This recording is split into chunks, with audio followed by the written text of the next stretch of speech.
How has LTL treated you?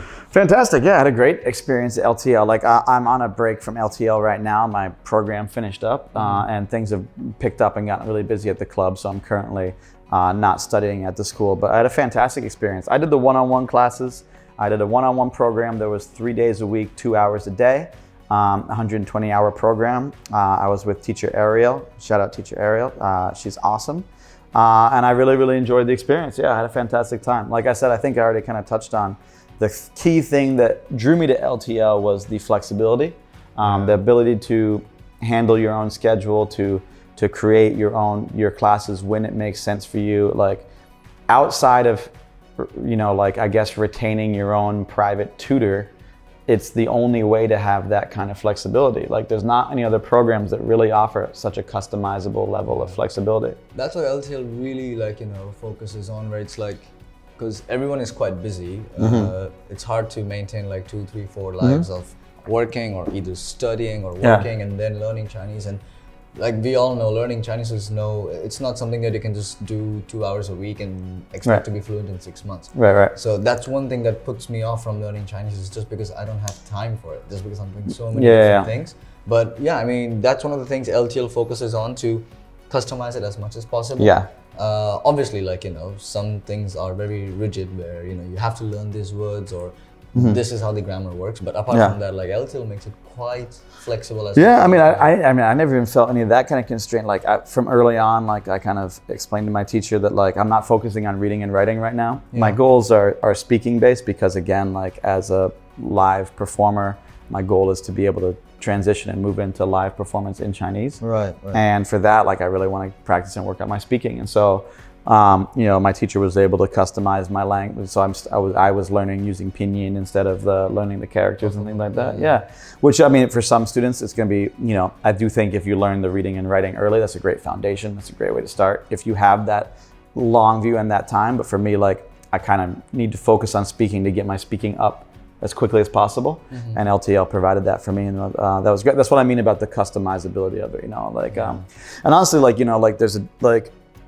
I really appreciated that the school really treats you like an adult. Like I was very clear from the beginning with my teacher that I was like, hey, I'm not gonna be studying outside of class, it's not like I'm not. If I come into class and I don't remember the words, it wasn't because I didn't do my homework. It's because I was doing my job. I was doing my work and stuff like that. I was making sure that I was paying for these. Exactly. classes. I was making sure I had the money to pay for these classes. It's, I promise you, so just I want that so I set that expectation very early on. It's like, listen, the reason I'm taking these classes 3 times a week, this is where I'm getting my reinforcement. This is where I'm getting my practice time too. So I'll certainly try to practice speaking outside of class, but I'm not sitting down with note cards and things like that. I've got to go to work and do the other things. So that was good. I think there was a good understanding of that, and obviously, the more time you have for review and stuff like that, the faster you're going to get better. So that's another aspect of what that customizability, which I really liked at LTL. Right. And did you make some friends and stuff there?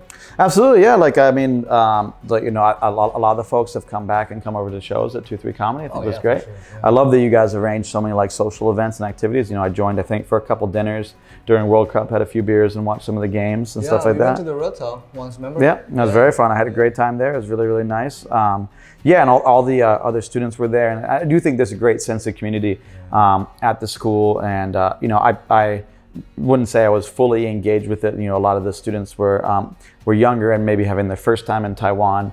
Whereas just another thing is a lot of my nights are just taken up at 2-3. I own a nightclub bar, so it's a lot of time. That's when I have a night off, I'm less likely to want to go out. It's like that's going out is your default. Yeah, tonight is my night off, and I'm gonna be cooking pasta here at home. I was out last night. I'm gonna be at the club Friday and Saturday night.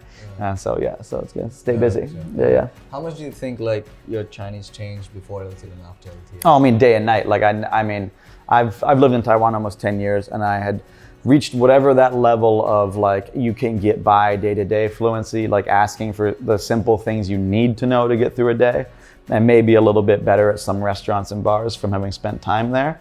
But LTL, to the point now where I can engage and reply, and and like I used to have a joke on stage that I still do sometimes, but about like that learning Chinese, like when you start learning Chinese, it's the worst thing you can do, because you speak enough Chinese to ask questions and then not understand the answer. So you just waste people's time with this Chinese. You like ask them and they answer in your Chinese. You're like, 听不懂. They're like, why did you start in Chinese?